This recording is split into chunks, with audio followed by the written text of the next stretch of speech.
இப்போ நாங்கள் சக்கரை பாகு ரெடி பண்ண போகிறோம். இங்கே பாருங்கள், சக்கரை நாங்கள் வந்து போட்டுட்டோம். உள்ள சக்கரை போட்டுருக்கோம். எவ்வளோ நீங்கள் சக்கரை எடுக்கிறீங்களோ அதே டம்ளரில் நீங்கள் அதே மெஷர்மெண்ட்டில் தண்ணி ஊற்றிக்கோங்க. தண்ணி ஊற்றிட்டு நல்லா கலக்கிட்டு சூடு பண்ணுப்பா, ஸ்டவ் ஆன் பண்ணுப்பா.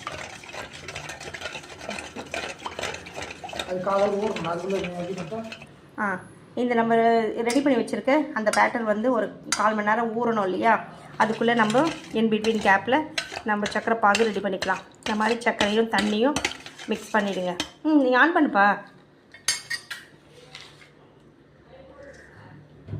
இதை பாருங்கள், அப்படியே எடுத்து அடுப்பில் வச்சுடுங்க. அடுப்பில் வச்சுட்டு மீடியம் ஃப்ளேமில் வச்சு கிளறி விடுங்க. இப்படி நல்லா கிளறி விடுங்க. அது கரைஞ்சால் போதும். உங்களுக்கு வந்து அந்த கம்பி பாதெல்லாம் வரணும்னு அவசியம் கிடையாது.